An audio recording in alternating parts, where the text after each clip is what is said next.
네, 안녕하세요. 2시가 되어서 웨비나 시작하도록 하겠습니다. 네, 오늘 하트카운트 웨비나는 AI 에이전트가 스스로 설계하고 실행하는 데이터 분석이라는 주제로 진행됩니다. 저는 진행을 맡은 정선화입니다. 네, 이번 웨비나는 하트카운트 2.0의 베타 출시를 소개해드리기 위해서 준비했고요. AI 에이전트가 어떤 원리로 어떻게 데이터 분석을 할 수 있는지 자세히 들어보실 수 있으실 것 같습니다. 네, 발표에 앞서 오늘 웨비나를 통해 하트카운트를 알게 되신 분들도 있을 것 같아서 간단하게 소개해 드리겠습니다. 하트카운트는 실무자의 데이터 분석을 돕는 셀프 서비스 AI 데이터 분석 툴이고요. 현재 2.0 베타 버전이 오픈되어 있습니다. 정식 오픈 전 모든 기능을 무제한 무료로 사용하실 수 있으니 네, 궁금하신 분들 있다면 QR 스캔하셔서 한번 사용해 보시면 좋을 것 같습니다. 네, 그리고 하트카운트 ABI는 이런 AI 분석과 대시보드를 통합한 솔루션입니다. 지표를 모니터링 하는 것을 넘어 실무자가 직접 데이터에서 답을 찾는 조직을 만들고 싶으시다면 QR을 스캔하셔서 한번 문의해 보세요. 하트카운트 커뮤니티를 통해 실무자들에게 필요한 다양한 형태의 콘텐츠를 제공하고 있습니다. 데이터 분석과 AI에 대한 최신 트렌드 콘텐츠와 하트카운트 활용 사례를 확인하실 수 있습니다. 하트카운트 무료 사용자가 되시면 새로운 콘텐츠가 발행되실 때 놓치지 않고 메일함으로 받아보실 수 있습니다. 네, 오늘 진행되는 웨비나는 유튜브로 다시 한번 청취하실 수 있습니다. 신청자분을 대상으로 다시 보기 메일을 보내드리니 참고 부탁드립니다. 발표 순서를 먼저 소개해드리면 첫 번째 세션에서 AI 에이전트의 데이터 분석에 대한 그런 이야기를 들으실 수 있는 하트카운트 2.0의 기획 배경을 소개해드릴 예정이고요. 두 번째로는 하트카운트 2.0의 라이브 데모가 진행됩니다. 그리고 마지막으로 사전 신청 당시에 남겨주신 질문들을 대상으로 저희가 답변을 드리는 시간을 갖도록 할 예정이고요. 오늘 들으시면서 궁금하신 현장 질문도 있으면 저희가 시간 되는 대로 최대한 답변을 드리려고 하니 많은 참여 끝까지 집중 부탁드립니다. 네, 그럼 이제 본격적으로 웨비나 시작하겠습니다. 오늘 전체 세션은 제품 PM인 구다빈 책임님께서 발표해 주실 예정입니다. 네, 안녕하세요. 저는 하트카운트의 프로덕트 매니저를 맡고 있는 구다빈 책임이라고 합니다. 오늘 AI 에이전트의 철학과 그 작동 방식에 대해서 사실 이제 에이전트가 굉장히 지금 핫한 주제이고 그래서 그런 차원에서 오늘 웨비나를 방문해 주신 분들도 굉장히 많으실 거라 생각합니다. 그래서 어떤 지식 공유 차원에서의 내용과 저희 제품 PM으로서 저희 제품이 어떻게 AI 에이전트의 구조를 차용하고 이 데이터 분석이라는 분야에서 에이전트를 통해서 어떻게 문제를 해결해 나가고자 하는지 에즈 이즈와 앞으로의 비전에 대해서 이제 설명드리는 시간을 갖게 되었습니다. 그래서 지금 26년 3월 웨비나를 하고 있는 현재 소프트웨어 시장을 넘어서 거의 모든 산업군에서 사실 에이전트라는 키워드를 빼놓고는 기술적인 논의가 거의 어려운 상황이라고 이야기해도 과언이 아닐 것입니다. 이건 단순한 트렌드 수준이 아니라 실제 업무 자동화와 의사결정 구조 자체를 바꾸는 핵심 패러다임으로서 에이전트가 단순 버즈워드로서가 아니라 패러다임으로서 자리 잡고 있는 실정이라고 볼 수 있을 것 같습니다. 그래서 뭐 글로벌 빅테크부터 스타트업까지 각자 방식으로 에이전트 기반의 제품과 플랫폼을 빠르게 출시하고 내부적으로도 이제 많은 기업들이 작년부터 시작해서 파일럿 프로젝트나 POC 형태로 에이전트 도입을 이제 실험하고 있는 단계입니다. 그래서 아마 여기 오신 많은 분들도 이런 궁금증 속에서 저희 웨비나를 방문해 주셨을 거라 생각을 하는데 사실 에이전트라는 단어는 많이들 사용하지만 이제 저희 회사에서도 작년에 이제 에이전트라는 단어를 공부하고 리서치하는 상황에서 느꼈던 것이 이제 각자 가지고 있는 에이전트에 대한 이해가 굉장히 다르고 이제 거기서 생겨나는 많은 오해들과 이제 잘못된 결정들이 생기는 경우가 굉장히 많은 것 같습니다. 어, 그래서 에이전트가 뭔지부터 조금 생각을 좀 먼저 해보면 좋을 것 같은데, 이제 통상적으로 생각하기에는 저희가 챗GPT나 클로드 혹은 뭐 제미나이처럼 실제 웹사이트 혹은 그 앱 제품에 들어가서 질문을 입력하면 텍스트 형식으로 답변을 받는 어떠한 똑똑한 챗봇과 네, 그 에이전트를 혼용해서 사용되는 경우가 굉장히 많은 것 같은데 사실 에이전트라고 했을 때 본질적으로는 훨씬 더 복잡한 구조를 가지고 있다고 말씀드릴 수 있을 것 같습니다. 그래서 에이전트는 단순히 질문을 입력하면 답변을 생성하는 답변 생성기 수준이 아니라 이렇게 좀 정의를 해보면 어떨까 싶습니다. 의사결정의 중심 역할을 맡는 AI라고 이제 정의를 한번 해볼 수 있을 것 같아요. 그래서 단순히 이제 문장을 읊어주는 저희가 이제 3년 전에 처음 챗GPT가 등장하고 내가 자연어로 이렇게 유려한 문장의 답변을 받는 것만으로도 와우 포인트가 있었던 지점에서 3년이 지난 이 시점에는 실제로 기업에서의 의사결정 그리고 액션까지 이어지는 그 행동의 주체로서의 에이전트로 이제 패러다임 시프팅이 일어나고 있다고 말씀드릴 수 있을 것 같은데 이 변화가 중요하다고 생각하는 이유는 실제 우리가 기업 환경에서 해결하려는 대부분의 문제는 한 번 질문하고 텍스트에 답변을 받는 것만으로 끝나지 않기 때문입니다. 왜냐하면 현실의 문제는 언제나 내가 문장으로 다 표현할 수 없는 수많은 현실의 정보들, 그것을 또 프롬프트로 표현하기 위한 어떤 반복적인 수정, 이제 그것 때문에 프롬프트 엔지니어링이라는 단어가 그 AI 1년차 2023년에 굉장히 큰 단어였죠. 그래서 그것뿐만 아니라 또 그 과정을 여러 차례 거치면서 여러 단계의 실행, 엑스큐션에 포함이 되는데 이는 이제 오늘 좀 자세하게 다룰 데이터 분석 영역도 마찬가지일 것입니다. 그래서 이러한 기대 때문에 국내외를 가리지 않고 이제 다른 많은 이제 기업들이 앞서 말씀드린 것처럼 에이전트를 도입하고 구축을 하려고 있지만 이제 사실은 막연한 기대 속에서 이러한 그 사업이 진행된 경우가 많은 것 같습니다. 예를 들면 에이전트면 우리가 이런 문제가 있는데 다 되지 않을까라는 어떤 막연한 기대가 있는 것인데 물론 이제 같은 어가 얘기하는 것을 언제나 그렇듯이 다 믿을 수는 없겠지만 작년 6월 리포트에서 에이전틱 AI에 관련된 이제 리포트를 가트너에서 내놓았을 때, 이렇게 여기 작성돼 있는 것처럼 실제로 얻고자 하는 비즈니스 가치가 무엇인지, 에이전트로 인해서 발생하는 리스크를 어떻게 통제할 것인지, 이러한 기획과 운영 차원에서 빠져 있는 부분들 때문에 실제로 중단될 수 있다. 실제로 뭐 여기 오신 분들 중에서도 그런 경우가 있을지 모르겠지만, 국내의 많은 에이전트를 위시한 사업들이 이러한 이유로 인해 실패라는 판정을 받은 경우가 굉장히 많다고 알고 있고, 동시에 이제 에이전트와 단순 챗봇, 아까 앞에 말씀드린 것처럼 이렇게 입력을 잘하면 텍스트 출력을 잘해주는 그런 어시스턴트와의 개념적인 혼용 때문에 에이전트 워싱이라는 단어 역시 이제 작년부터 심심치 않게 들어볼 수 있는 단어가 되었습니다. 이제 데이터 분석 쪽으로 조금 초점을 옮겨 보겠습니다.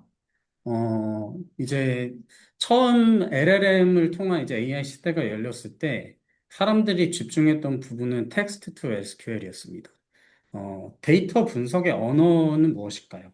이제 현실에서 우리가 맞닥뜨리는 많은 것들은 기업 혹은 이제 조직에서 사용하기 위해서 DB의 어떤 특정한 구조로 저장이 될 것이고, 그 저장된 데이터를 사용할 수 있는 분석의 언어는 통상적으로 SQL이 됩니다.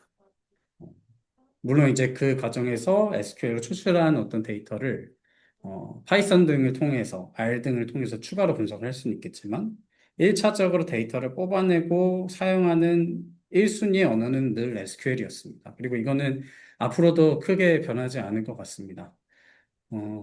그럼에도 불구하고 이 SQL을 잘 작성하는 텍스트 투 SQL이 물론 이제 LLM의 성능이 좋아짐에 따라서 이 분석이라는 이 굉장히 어려워 보이는 이 분야의 진입 장벽을 낮춰준 것은 사실입니다.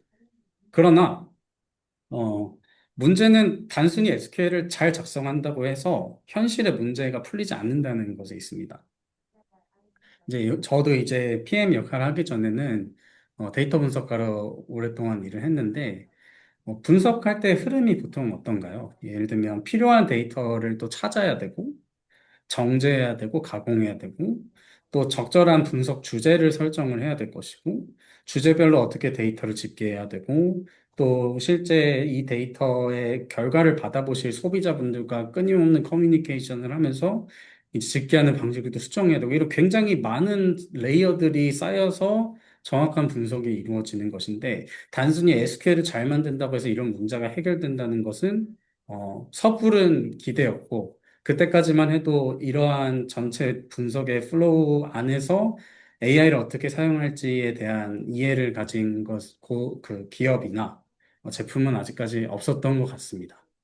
어, 그러나 이제 2025년, 2026년이 되어 가면서 에이전트의 개념이 부상하며 이 부분을 이 데이터 분석의 이러한 복잡성과 해결해야 될 영역들을 에이전트가 건드려 볼 수 있지 않을까라는 이제 기대를 가지게 되는 겁니다. 그러면 이제 에이전트가 실제로 어떤 구조를 갖고 있는지 이 표를 보면서 한번 좀 생각을 해보겠습니다. 먼저 이제 단일 LLM 호출인데 사실 가장 단순한 형태의 LLM을 사용하는 AI를 사용하는 방식일 것입니다. 하나 텍스트 혹은 뭐 음성 등을 입력하면 이것에 대해 하나의 출력을 그냥 생성하는 구조로 이제 뭐 설명을 해야 된다든지 간단한 요약을 해야 된다든지 SQL 초안을 작성해야 되는지 초안을 작성해야 된다든지 같은 작업에는 굉장히 빠르고 효율적으로 이 단일 LLM 호출이 이것을 잘 해낼 수 있겠지만 실제로 그런 식으로 작성된 SQL이 잘못된 스키마를 참고를 한다든지 쿼리의 문법이 해당 그 DB에서 지원하지 않는 문법의 단어, 키워드들을 사용해서 쿼리를 실행할 수 없다든지 하는 이런 이슈들이 분명히 있을 것입니다. 에이전트는 뭐냐? 에이전트는 LLM이 도구를 사용하고 실행 결과를 다시 입력으로 받아서 다음 행동을 직접 해나가는 어떤 루프가 있는 것을 에이전트라고 할 수 있습니다. 사실 이것도 뒤에 조금 더 설명드리겠지만 에이전트의 정의마다 조금씩 이제 달라지는데 어, 보통은 에이전트라고 했을 때는 직접 상호작용을 하면서 환경과 상호작용을 하면서 판단하고 도구를 사용하는 이제 그러한 개념으로서의 에이전트를 많이 이야기하게 되는 것 같습니다. 어, 그래서 SQL을 예를 들어 생성하고 실행한 뒤 예를 들어서 오류가 발생했으면 그 오류를 이거는 내가 키워드를 잘못 작성했구나 하고 판단해서 다시 실행을 한다든지 일일이 사용자가 LLM 호출을 반복적으로 하면서 이거 오류 났는데 왜 이래 다시 해줘라는 그 복잡한 채팅 방식의 그 상호작용이 아니라 그 에이전트가 직접 이러한 사고와 도구 실행을 통해서 문제를 해결해 나가는 이제 그러한 개념이 담겨 있다고 보시면 될 것 같습니다. 그럼 멀티 에이전트는 뭐냐? 이 과정을 조금 더 세분화하게 되는 내용이라고 보실 수 있을 것 같습니다. 하나의 에이전트가 모든 작업을 다 할 수 있을 겁니다. 아까 앞에 말씀드린 것처럼 SQL을 쓰고 분석 계획도 세우고 이것도 하고 저것도 하고 다 할 수 있겠지만 질문을 해석하고 뭐 분석에 필요한 컨텍스트를 수집하고 SQL을 생성하는 모든 그 각각 세부적인 작업들을 역할별로 이제 요새 서브 태스크, 태스크라는 단어를 이제 굉장히 많이 쓰게 되는데 태스크별로의 작업을 각각 맡고 있는 에이전트들이 있다. 그래서 이 각각의 에이전트들은 여기 작성했다시피 서로 협업을 하면서 최종적으로 이제 결과를 종합해서 이제 제공할 수 있는 이러한 이제 개념이 멀티 에이전트라 보시면 되겠습니다. 우리가 실제 기업에서 일하다 보면은 기획자도 있고 개발자도 있고 뭐 이렇게 사업을 하시는 분들도 있고 하는 것처럼 각각의 역할별로 나눠져 있는 것들이 멀티 에이전트 개념이라고 보시면 되겠습니다. 오케스트레이터는 뭐냐면 이 멀티 에이전트의 구조를 실제로 작동하게 만드는 어떤 일종의 제어하는 계층이라고 보시면 될 것 같습니다. 예를 들면 에이전트를 어떤 순서대로 실행할지, 실패가 발생했을 때 어떤 식으로 처리를 해야 될지, 지금 이 분석은 어떠한 상태에 있는지, 이러한 개념들을 이렇게 관리하면서 전체 흐름을 관장하는 역할을 담당하는 개념이 오케스트레이터라고 보시면 될 것 같습니다. 그래서 오케스트레이터가 없으면 멀티 에이전트끼리 그냥 각각의 일을 하고 말지만 마치 이제 회사에서도 이제 아래 직원들이 있으면 그 모든 의견들을 종합해서 최종적인 어떤 의사결정을 내리는 그 상사가 있듯이 그 오케스트레이터가 이제 그러한 역할을 한다고 이제 유비해 볼 수 있을 것 같습니다. 컨텍스트인데요. 컨텍스트는 이제 에이전트 시스템에서 이제 종종 이제 간과하긴 하지만 이제 사실은 요새 가장 중요한 키워드로 구성하고 있는 게 컨텍스트라고 볼 수 있을 것 같습니다. 그래서 에이전트는 매번 이제 독립적으로 작동하는 게 아니라 굉장히 다양한 환경 혹은 이제 과거의 어떤 이력들과 상호작용을 할 수 있을 거예요. 예를 들면은 뭐, 예전에 뭐 한 달 전에는 이런 분석을 했었네? 라든지 혹은 우리 기업에서는 보통 이러한 예를 들면 지표를 계산해야 된다고 했을 때는 이런 것들을 판단 근거를 가지고 계산을 해야 되는 약간 이런 정형 테이블 구조로 RDB 구조로 다 담을 수 없는 어떠한 내용들을 어, 총칭하는 어떤 개념이 컨텍스트라고 이야기할 수 있을 것 같습니다. 그래서 컨텍스트를 통해서 에이전트들은 올바른 결정을 내릴 수 있는 의사결정의 근거를 가지게 된다. 이렇게 말씀을 드릴 수 있을 것 같습니다. 어, 네. 그래서 이제 AI 에이전트의 구조 중에서 이제 위에서 살펴봤던 것들 중에 오케스트레이터와 멀티 에이전트 구조에 대해서 조금만 더 자세하게 저희가 살펴보도록 하겠습니다. 그래서 멀티 에이전트 같은 경우 이미지를 좀 보면서 얘기를 하면 좋을 것 같은데 멀티 에이전트는 아까 앞서 말씀드렸듯이 하나의 AI가 모든 문제를 처리하는 게 아니라 여러 개의 각각의 역할을 가진 독립적인 에이전트가 협력하거나 때로는 서로 다른 판단을 내리며 서로 이제 의견을 종합하면서 이렇게 분석 혹은 이제 작업을 수행하는 개념이 멀티 에이전트라고 보시면 될 것 같습니다. 그래서 실제 이 멀티 에이전트 방식이 세상에 등장한 이유가 뭘까 생각해 보면 가장 핵심적인 이유는 현실의 문제가 하나의 사고 흐름으로 일관되게 풀리는 경우가 많이 없기 때문일 것 같습니다. 그래서 어, 실제로 사람이 일을 할 때도 주어진 정보는 불완전할 수 있고 이제 중간에 작업을 하다 보면 판단이 바뀌기도 하고 서로의 얘기를 듣다 보면 종합되는 정보들에 따라서 또 다른 방향으로 의사결정이 흐르기도 하는 것처럼 이제 이러한 현실의 복잡성을 수용하는 구조가 이제 멀티 에이전트라고 볼 수 있을 것 같습니다. 그래서 이러한 구조의 이제 가장 큰 특징이 뭐냐면 의사결정이 말하자면 이제 분산되어 있다는 것일 것입니다. 그래서 하나의 모델이 앞서 말씀드렸듯이 모든 결정을 다 내리는 게 아니라 각 에이전트가 이제 부분적인 판단을 수행하고 그 결과를 전체 종합해서 전체 흐름을 구성하는 네, 이러한 개념으로 이해를 할 수 있을 것 같습니다. 그다음에 이제 오케스트레이터인데 오케스트레이터는 멀티 에이전트들의 실제 협업을 실행 가능한 구조로 만들어주는 이제 이러한 개념으로 이해할 수 있을 것 같습니다. 그래서 어, 결과의 일관성을 보장해주고 실제로 에이전트들의 작업을 하나의 흐름으로 최대한 묶어서 이제 조정해주고 하는 이러한 역할을 하는 게 바로 오케스트레이터인데요. 여기에는 이제 몇 가지 개념들이 있지만 제가 크게 이제 세 가지만 이제 여기에는 넣어놨는데 예를 들면 상태라는 게 있을 것입니다. 예를 들면 에이전트들이 열심히 작업을 하고 있는데 상태에서 이제 너무 과하게 작업을 했어. 이제 중단 상태로 돌입해야겠어. 이제 이런 판단을 할 수도 있을 것이고 혹은 에이전트 1, 2는 작업을 다 했는데 에이전트 3는 좀 더 작업을 해야 될 것 같아라는 그러한 개념의 상태가 또 있을 수도 있겠습니다.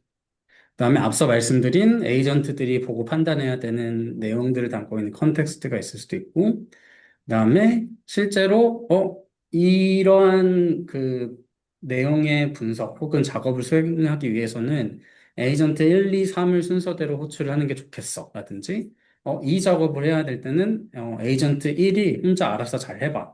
라는 식으로 이제 파이프라인이라고도 하고 이제 워크플로우라는 단어도 많이 사용합니다. 그래서 그러한 이제 중앙의 통제 및 조율의 역할을 하는 것이 오케스트레이터일 것이고 실제 에이전트들의 작업은 오케스트레이터에 있는 상태의 개념들을 이제 업데이트를 해줄 것입니다. 예를 들면 에이전트 1은 나 이제 이 정도면 작업 다 한 것 같아요. 라고 오케스트레이터의 상태를 업데이트 한다든지 혹은 이제 에이전트들이 분석했던 내용들 중에서 이거는 나중에 굉장히 유용하게 쓸 수 있겠다는 내용이 만약에 발생을 했으면 그것을 통해서 기존에 있던 컨텍스트를 업데이트를 해준다든지 이제 이러한 개념으로서 네, 그 오케스트레이터와 멀티 에이전트의 개념을 이해해 볼 수 있을 것 같습니다. 어, 그래서 이제 저희 하트 카운트는 그, 네.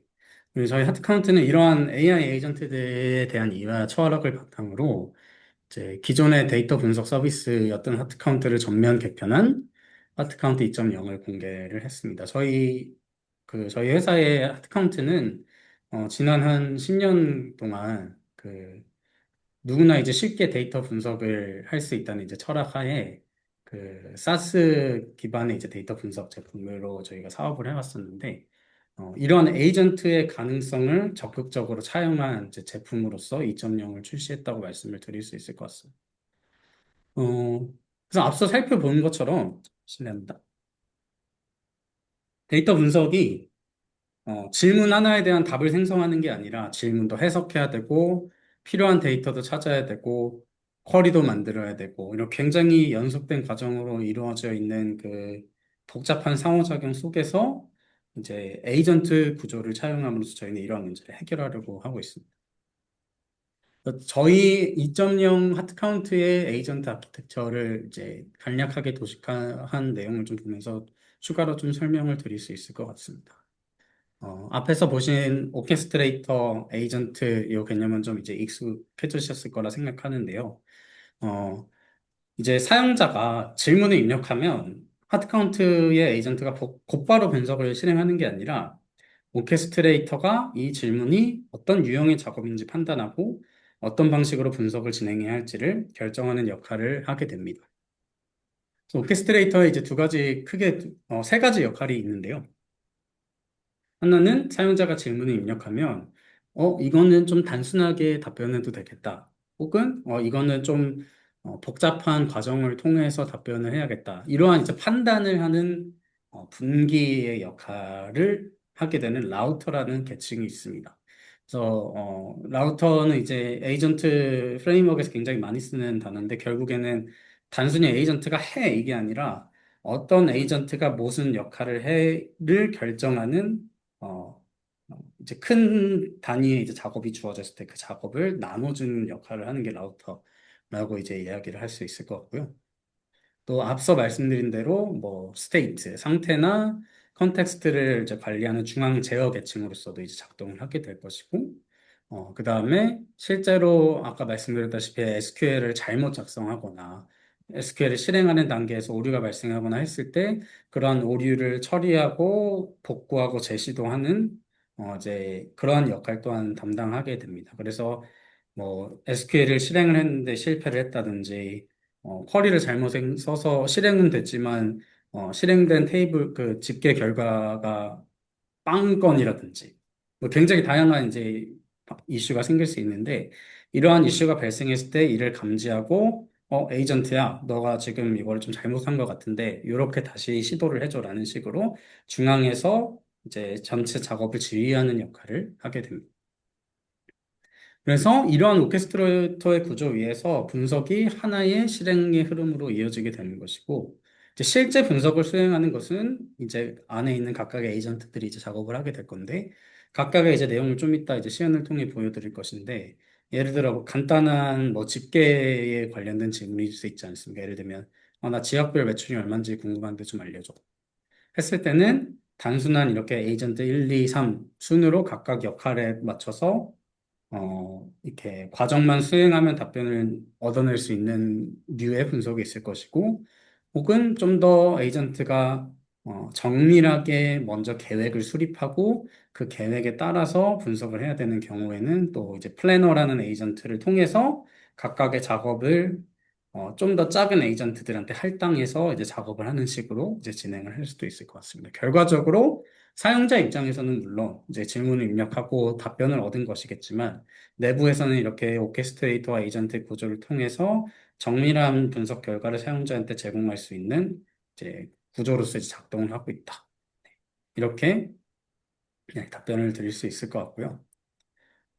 현재 지금 저희 2.0 서비스에 들어와 보시면 아까 저희 말씀해 주셨지만 음, 그 모든 기능을 무료로 사용해 보실 수 있습니다. 이제 대신 지금 공개된 버전에서는 이제 단순한 이제 질의응답 수준의 기능은 사용을 해 보실 수 있고요. 조만간 이제 실제 좀 이따 제 데모 때 보여드릴 플래닝하고 실행하고 검증하는 것에 대한 것도 곧 만나보실 수 있을 것 같습니다.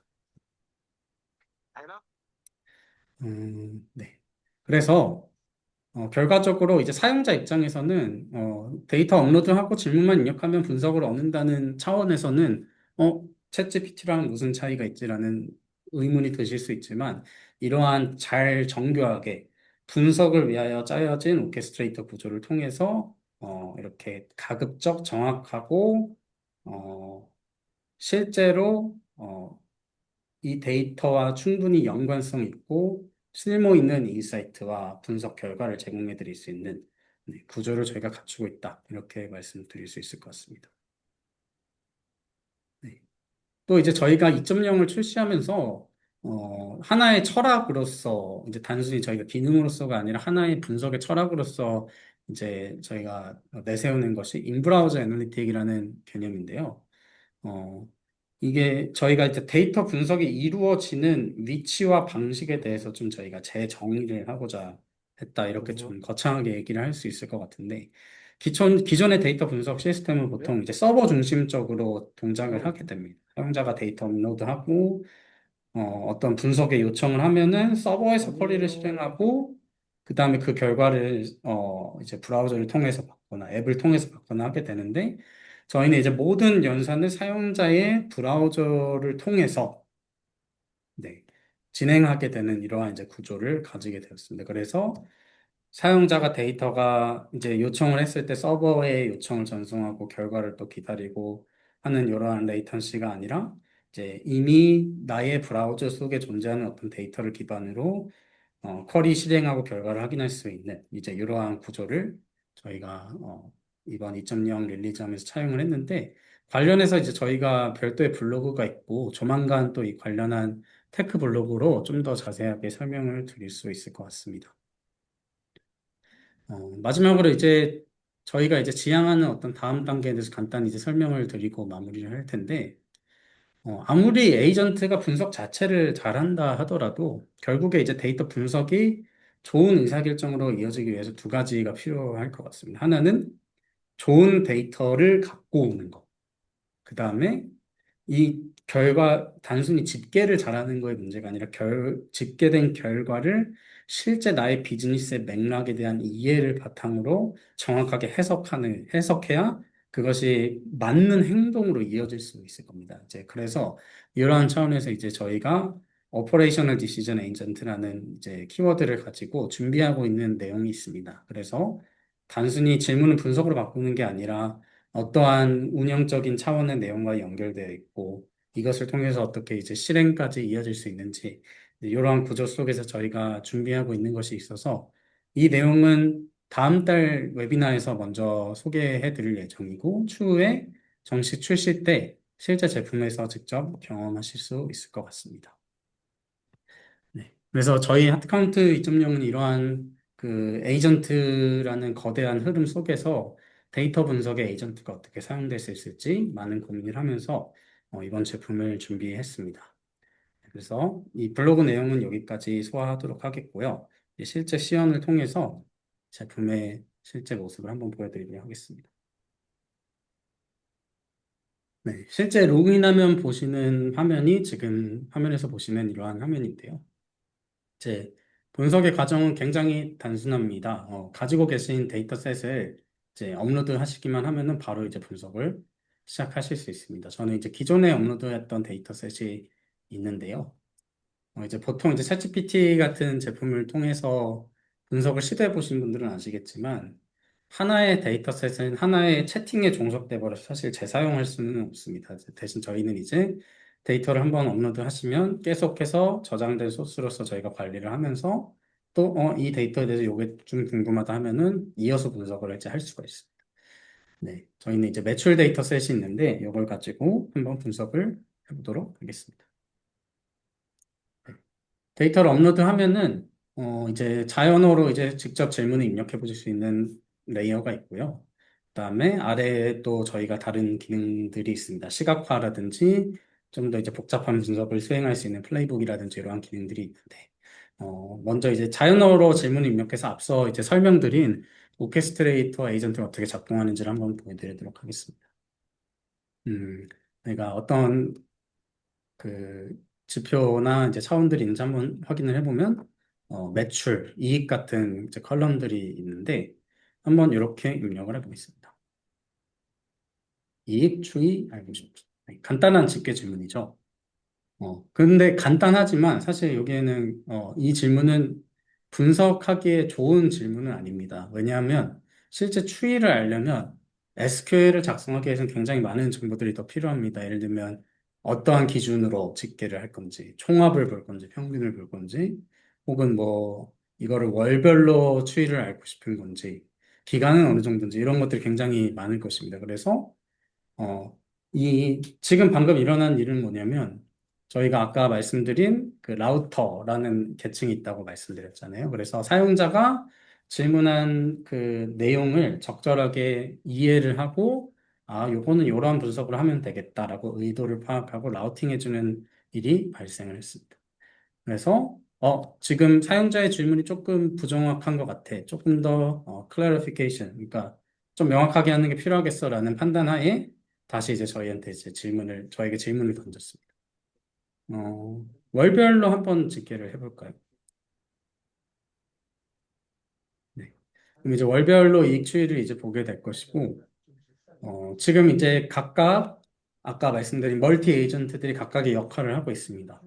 실제로 이익 추이를 저희가 월 단위로 집계해서 보기로 했기 때문에 어떠한 컬럼을 사용할지, 어떠한 실제 숫자열을 사용해서 어떠한 방식으로 집계를 할지 이런 것들을 분석의 조건을 구체적으로 먼저 파악을 하고 그 다음에 네, 결과 오기 전에 조금만 더 설명드리겠습니다.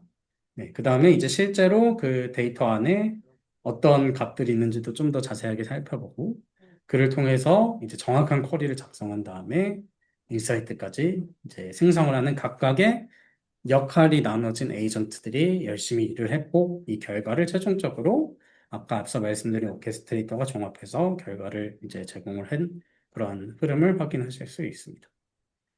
결과 한번 볼까요? 네, 지금 보시면 네, 월별로 이익 합계가 집계가 잘 된 것을 알 수 있고요. 네, 옆에 보시면 이제 쿼리도 확인하실 수 있는데 사실 굉장히 단순한 집계 쿼리이기 때문에 이거 자체로 어, 뭔가가 있다기보다는 이 정확한 컬럼명 혹은 이제 꼭 이러한 단순한 쿼리가 아니더라도 복잡한 쿼리라 할지라도 앞서 보여드렸던 것처럼 사용자에게 다시 되묻는 과정, 이 분석 조건을 좀 더 구체화하는 이러한 과정들을 통해서 정확한 쿼리를 이제 작성하는 이제 이러한 흐름을 확인하실 수 있습니다. 아래로 내려보면 차트를 만드는 또 에이전트가 열심히 작업을 해서 이렇게 이제 썩 보기 좋은 차트가 이제 나온 것을 알 수가 있고요. 네. 분석된 내용을 한번 읽어보면 21년 1월부터 24년 12월까지 월 단위로 이 각기가 제가 되었는데 가장 높았을 때는 23년 12월, 가장 낮았을 때는 22년 1월에 네, 마이너스 355. 네, 이렇게 분석 내용을 잘 작성을 했습니다. 그래서 실제 분석된 내용을 바탕으로 22년 1월에 아까 마이너스가 나왔던 구간에 주요 원인 항목을 분해해서 재발 방지 기준을 수립하자. 네, 좋습니다. 그러면 저희가 22년 1월에 이 합계를 소분류별로 한번 쪼개서 좀 더 분석을 해보도록 하겠습니다. 그럼 이제 아까 앞에서 저희가 오케스트레이터, 그러니까 그 중앙 통제단에서 방금 분석에 발생된 내용을 어느 정도 참고하고 있습니다. 방금 분석을 했을 때 21년 1월이 문제가 있었네. 이러한 이제 내용들을 기반으로 조금 더 정확한 쿼리를 작성을 할 수 있겠죠. 그래서 지금 보시면 22년 1월 주문에 해당하는 데이터만 골라내서 소분류별로 보자. 이런 식으로 쿼리를 작성하고 이어서 이제 분석을 하게 되는 것을 알 수가 있습니다. 한번 쿼리를 볼까요? 네. 보시면 저희가 원했던 대로 특정 주문일에 속하는 것들만 정확하게 뽑아서 네, 분석을 해낸 것을 알 수 있고요. 보시면 이제 테이블이 굉장히 이익이 마이너스가 났던 것을 알 수가 있습니다. 네. 오히려 그리고 종이 쪽은 흑자가 발생을 했었네요. 네, 이런 식으로 각각의 오케스트레이터와 서브 에이전트, 멀티 에이전트들이 각각 이제 작업을 하면서 이제 좋은 그리고 적절한 쿼리를 생성하고 분석하는 이제 흐름을 확인해 보실 수 있습니다. 네, 이게 아까 앞서 말씀드렸던 하나의 그 단순한 집계 질문에 대해서 하나의 흐름을 통해서 분석하는, 네, 의도를 파악하고 분석 조건을 구조화하고 쿼리를 실행하고 하는 이제 간단한 분석인 경우에는 이런 식으로 이제 분석을 하실 수 있고, 요거는 지금 저희 서비스를 들어오시면 바로 이제 체험을 해보실 수 있고요. 그 다음에 이제 보여드릴 건 저희 지금 개발 환경에서의 데모인데, 좀 더 복잡한, 이게 단순히 이 추이를 알고 싶어 이게 아니라 좀 더 실제 비즈니스에서 발생할 법한 질문을 한번 해보겠습니다. 네, 저희 개발 환경으로 좀 넘어왔고요. 이제 여기서 저희 샘플 데이터셋으로 있는 것 중에 인사 데이터를 가지고 한번 진행을 해보겠습니다. 이 데이터를 보시면, 제 사범별로, 그러니까 그 직원별로 어떠한 채용 경로를 통해서 들어왔는지, 그다음에 실제 핵심 KPI가 되는 뭐 성과 점수는 얼마인지, 뭐 각각 이제 이 측정된 값들, 이 본인의 인지 능력, 이 사람을 담당하고 있는 매니저의 어떤 수치들, 만족도 이런 것들이 이제 존재를 하는 데이터이고요. 이제 여기 중에 이제 중요한 게 뭐냐면 퇴직 구분이라는 컬럼이 있습니다. 그럼 저희가 한번 이런 질문을 해보겠습니다. 퇴사에 영향을 미치는 요인을 찾고 퇴사를 방지할 수 있는 방안을 찾아줘. 네. 그러면 지금 보시다시피 이번에는 에이전트가 직접 분석을 계획하고 수립하는 단계로 이제 진입을 했습니다. 조금 기다리면 어, 에이전트가 만들어낸 이제 플랜을 확인하실 수 있는데요. 볼까요? 퇴직 구분을 기준으로 퇴사 여부에 유의미하게 연관된 요인을 식별하고 방지 우선순위와 실행 방안을 도출하겠습니다. 네, 좋네요. 그래서 이거를 바로 수락해서 분석을 실행할 수도 있고 직접 원하는 분석의 방향을 이제 제시할 수도 있는데 한번 이걸로 해볼게요. 이제 실제 클릭을 해보면 저희가 방금 수락한 계획에 따라서 서브 에이전트, 멀티 에이전트들이 이제 필요한 이제 분석을 이제 시작을 하게 됩니다. 그래서 지금 서브 에이전트가 열심히 전략을 수립하고 필요한 쿼리를 작성하고 네, 이제 실제로 원하는 값들을 이제 얻어내고 있는 것을 알 수 있습니다. 그래서 이게 아까 앞에 말씀드렸던 네, 지금 입력한 질문이 조금 어려운 작업이 필요하네? 라는 판단하에 작업을 이 플래닝을 통한 다이 실행 및 검증 쪽으로 라우팅해서 지금 분석을 하고 있는 단계라고 보시면 될 것 같고요. 네, 열심히 이제 분석을 하고 있습니다. 네, 그래서 세그먼트별 퇴사율도 이제 열심히 계산을 했고 한번 해석된 내용을 볼까요? 보면은 우선순위 타겟은 퇴사율이 높은 사업장, 조직, 직군, 인구 통계, 특정 입사 연도 코호트, 등으로 이제 파악을 하면서 심지어 이제 통계적으로 봤을 때 표본의 사이즈가 작아서 좀 추가적인 확인이 필요하다는 이제 전문적인 내용까지 이제 해내는 것을 볼 수 있습니다. 이게 조금 시간이 걸리는데요. 어, 네. 다음으로 요인별로 퇴사 차이가 어떤 게 나왔는지 한번 보면은 네. 음, 퇴사자, 재직자별로 숫자형 요인들의 이제 전체적인 요약 통계치를 통해서 영향력이 있을 수 있을 법한 변수를 일차적으로 먼저 뽑아내는 걸 이제 볼 수 있네요. 그래서 이런 식으로 단계별로 분석을 이제 진행을 하게 됩니다.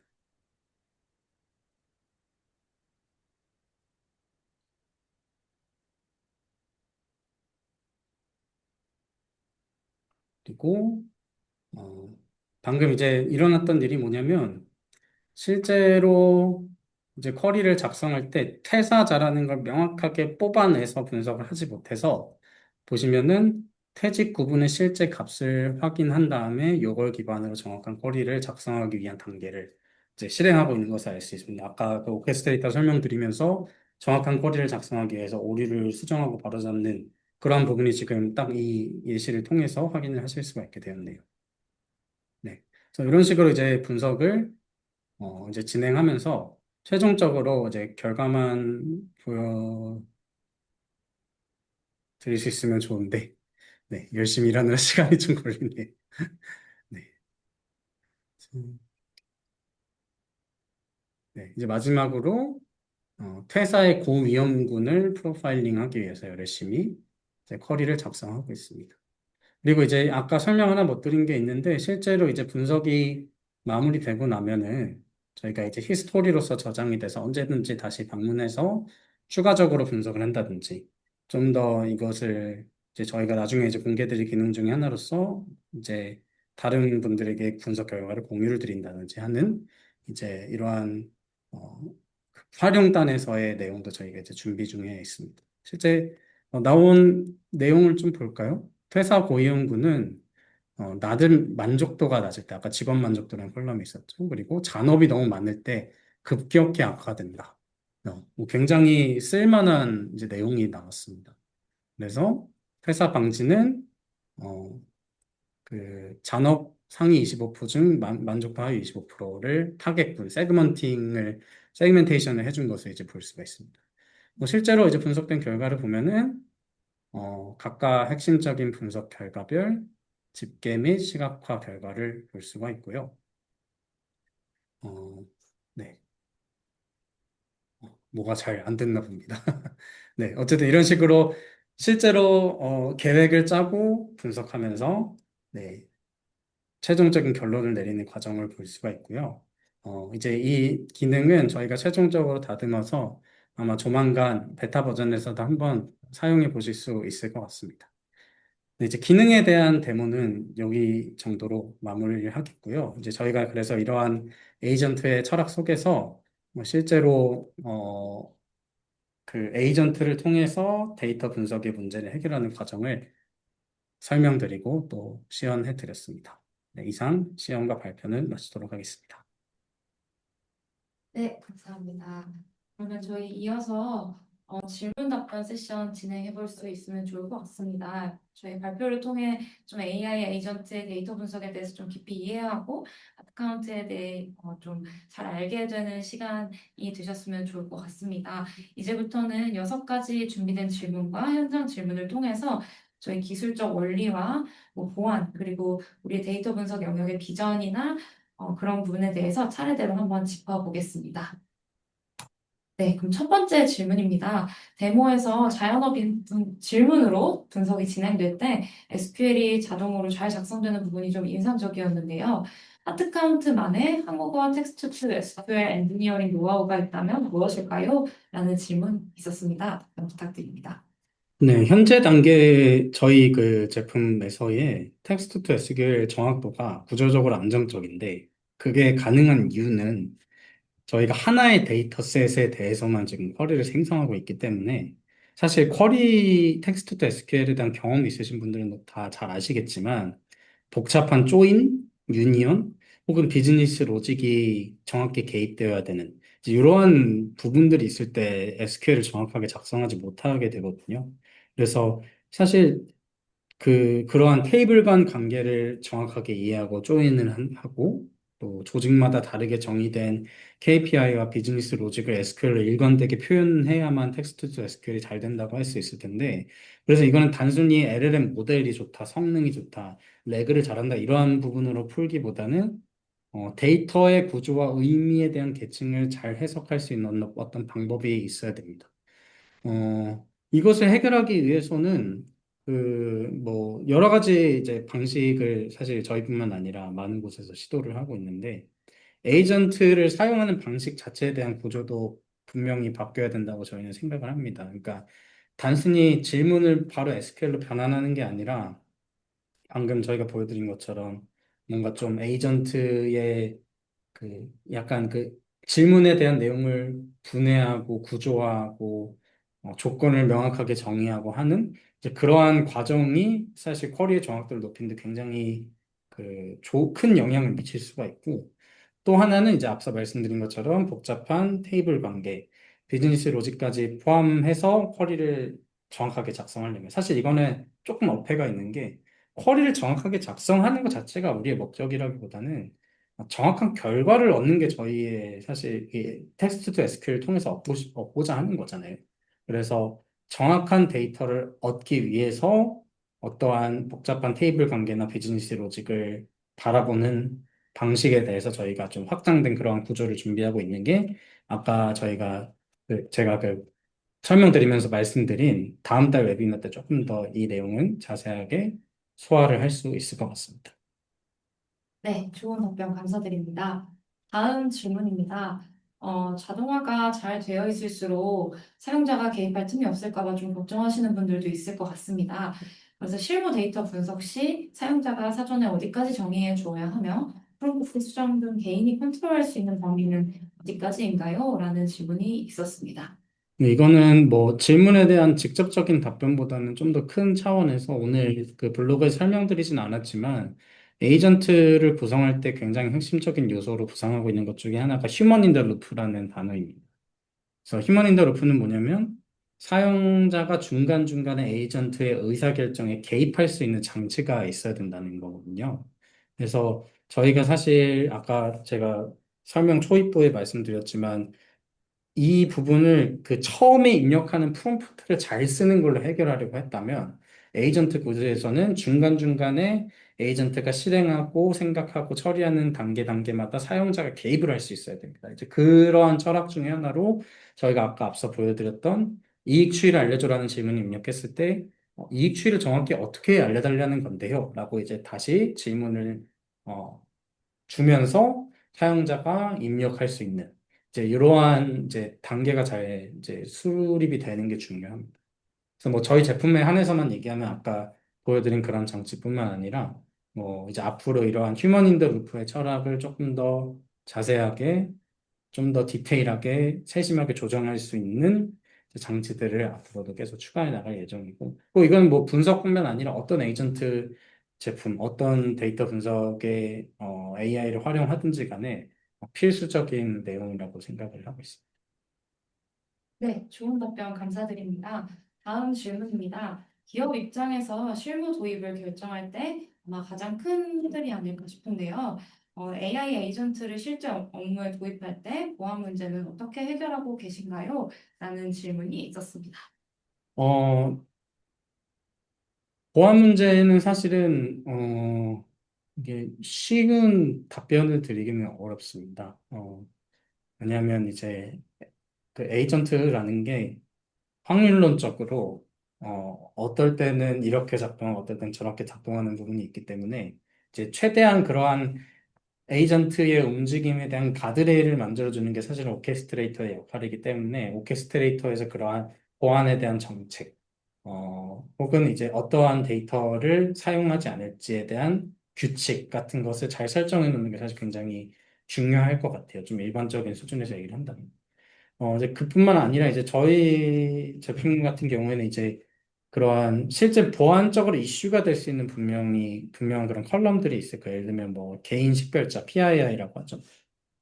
PII 컬럼에 대한 접근이라든지, 이제 저희가 그래서 이러한 PII 컬럼 같은 경우는 원칙적으로 사용하지 않을 수 있도록 사전에 통제할 수 있는 좀 구조를 좀 내부적으로 가지고 있고, 혹은 이제 저희가 이제 그 기업 사용자분들인 경우에는 보통 저희가 BI 제품과 같이 결합돼서 사용을 하게 되는데, 이럴 때는 뭐 실제 그러한 식별자를 가지고 있는 컬럼들을 사전에 마스킹 처리를 한다든지, 혹은 특정한 컬럼을 아예 사용하지 않는다든지, 이런 식으로 필수적인 사용자의 개입은 무조건 필요하게 되는 것 같습니다. 뭐 이뿐만 아니라 이제 실제로 에이전트가 어떠한 데이터가 오고 가는지에 대한 관측과 감사, 어디시 필요한데, 그 부분에 있어서 저희가 뭐 어떤 뭐 에이전트 제품들이든 마찬가지겠지만, 에이전트의 호출과 실행 흐름을 로그로 남기면서 어떤 질문에서 무엇이 가고 어떤 결과가 이제 만들어지는 데에 대해서 추적 가능한 상태로 저희가 관리를 하면서 단순히 로그를 쌓는 것이 아니라 단계별로 어떠한 내용들이 실행되었는지를 추적할 수 있도록 하고 있고요. 어, 그리고 결국에는 가장 중요한 거는 에이전트가 임의로 막 데이터에 접근하는 게 아니라 결국에는 오케스트레이터가 짜놓은 판에서만 에이전트가 움직일 수 있도록 잘 구조를 짜놓는 게 이제 중요할 것이고 실제로 에이전트가 쿼리를 작성한다고 해서 막 실행을 할 수 있는 게 아니라 정해진 어떤 툴이라고 하는데 그 쓸 수 있는 도구만을 이제 에이전트한테 허락을 해줄 수 있는 겁니다. 예를 들면 너는 작업할 때 망치랑 십자 드라이버만 써, 톱은 못 써, 이런 식으로 할 수 있는 거죠. 그래서 이러한 장치들을 통해서 오케스트레이터의 정책과 권한에 의해 에이전트가 할 수 있는 작업의 범위를 제한하는 식으로 보안 문제를 원천적으로 방지하는 방법들을 좀 생각을 해볼 수 있을 것 같습니다. 네, 질문해주신 참여자분께 답변이 되었으면 좋겠습니다. 다음은 좀 활용 방향에 대한 질문인데요. 단순히 값이 얼마냐를 아는 것을 넘어 활용에 대한 부분이 데이터 분석에는 사실 굉장히 중요한 부분인 것 같습니다. 공공 분야에 속해서 오늘 웨비나 참여해주신 분께서 정책적 시사점을 도출하기 위해서는 하트카운트 2.0을 어떻게 활용할 수 있을지 질문 남겨주셨는데요. 답변 한번 부탁드립니다. 네. 정책적 시사점이라는 것은 사실 뭐 데이터에서 자동으로 도출되는 것은 아닐 것입니다. 데이터는 사실은 현상만 보여줄 뿐이고, 정책은 그 현상을 어떤 기준과 목표로 해석하느냐에 따라 달라질 것인데, 뭐 제가 공공분야의 전문가는 아니지만 공공분야에서는 특히나 이런 부분이 굉장히 중요할 것 같습니다. 왜냐하면 같은 지표 변화가 있다 할지라도 효율성의 차원으로 볼 건지, 형평성의 차원으로 볼 건지, 안전이나 복지 같은 정책 목표에 따라서 이걸 해석할지에 따라서 굉장히 다른 해석과 대응이 나올 수 있을 것 같아서 단순히 무슨 일이 일어났는가를 분석하는 것을 넘어서 왜 이런 변화가 발생했고 어떤 부분을 우리가 개입해야 되는지 이런 이해까지 필요할 것 같습니다. 그래서 이럴 때 이제 저희가 다음 달 웨비나 때 그 겸사겸사 한번 들어가 보셔도 좋을 것 같은 게 이제 그 보통 KPI가 이제 저희가 핵심으로 생각하는 지표일 것이고 KPI를 움직이는 드라이버라는 것이 있을 겁니다. 그러니까 KPI, 예를 들면 민원이 증가하는 어떤 현상이 있다고 치면은 이게 단순히 민원이 증가했어요가 아니라 민원 증가에 어떤 요인이 영향을 미쳤는지 이런 게 이제 드라이버가 될 것이고 정책적으로 조정 가능한 수단이 무엇인지 이런 걸 또 레버라는 표현을 많이 쓰게 되는데 이제 이런 전체적인 이해가 있어야 실제로 정책에서 의사결정에 이제 사용을 할 수가 있을 것입니다.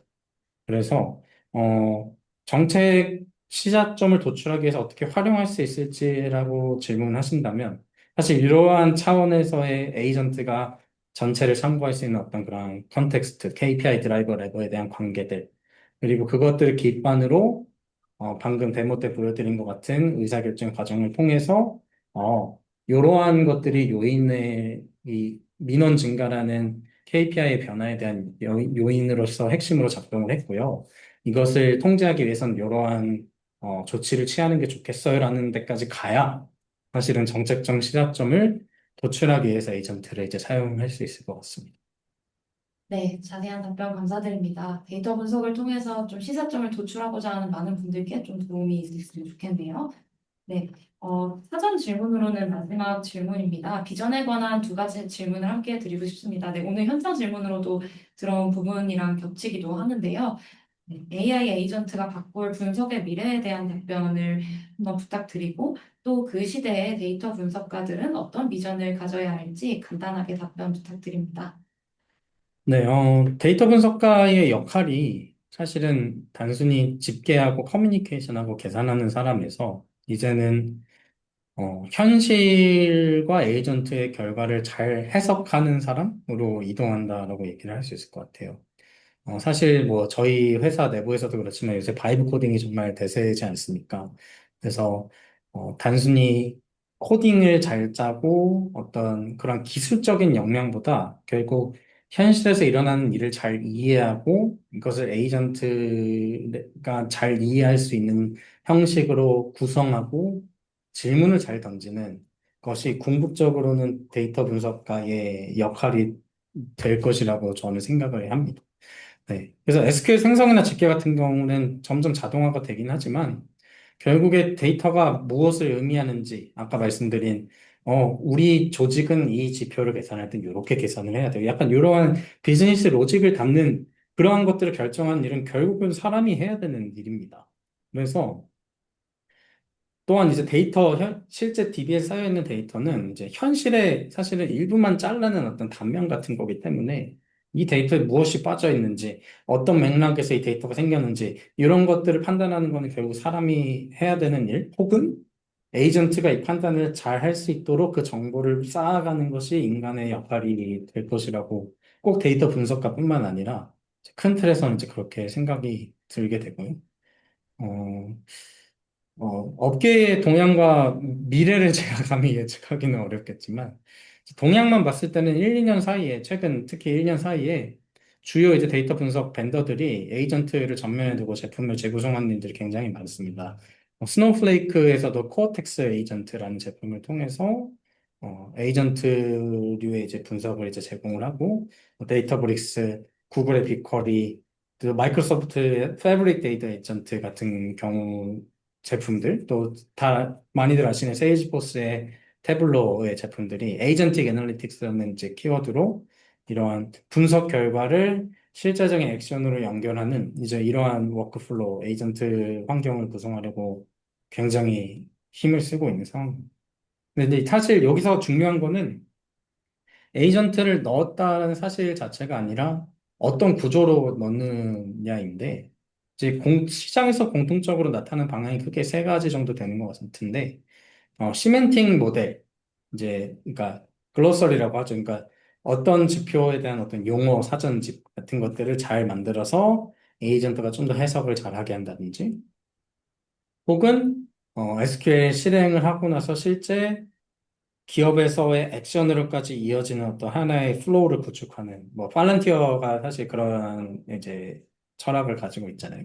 이제 그러한 것뿐만 아니라 이제 전체적인 에이전트를 통제할 수 있는, 그러니까 오케스트레이터뿐만 아니라 이 전체 시스템을 사람이 보면서 에이전트의 이제 결과들을 검증하고 추적하고 통제할 수 있는 평가와 모니터링 체계를 잘 두고자 하는 게 사실은 이제 큰 어떤 흐름으로서 이제 작동을 하고 있는 것 같고, 아무래도 앞으로 다가올 1, 2년 사이에 이러한 흐름이 바뀔 것 같지는 않습니다. 그래서 AI 엔전트가 뭐 꼭 뭐 데이터 분석뿐만 아니라 이제 소프트웨어와 전체 산업군에 걸쳐서 이러한 변화를 갖고 올 것은 분명해 보이는 것 같습니다.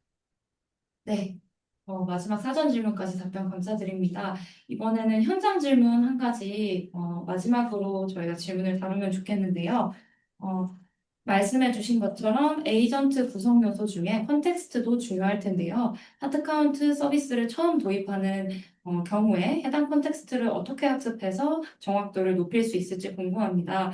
내부 스키마 정의 등 아예 갖춰지지 않은 상황이라고 가정할 때 어떻게 하면 좋을지 답변 부탁드립니다. 어, 사실 컨텍스트를 구성하는 방법은 정말 천차만별인데, 그, 어떠한 DB의 형태로 컨텍스트가 될 수도 있고, 혹은 잘 작성한 문장으로서만 잘 정의를 해놔도 그게 컨텍스트가 될 수도 있거든요. 그래서 질문하신 분의 정확한 이제 그 상황을 몰라서 정확한 답변을 드리기는 어렵지만, 뭐 꼭 스키마가 없다고 하더라도 예를 들어서 우리 조직에서는 이런 숫자들을 보고 있는데 이런 숫자는 보통 요거와 요거를 통해서 계산을 해요. 라는 이런 정도의 계산에 대한 내용들은 충분히 가지고 있으실 것 같아요. 예를 들면 엑셀에서는 엑셀로 예를 들어 우리가 데이터를 관리하고 있는데 보통 이거는 이런 식으로 계산해. 뭐, 요거는 보통 이러한 판단 기준을 갖고 우리가 판단을 하고 있어. 사실 이런 것도 다 컨텍스트의 일부가 될 수 있거든요.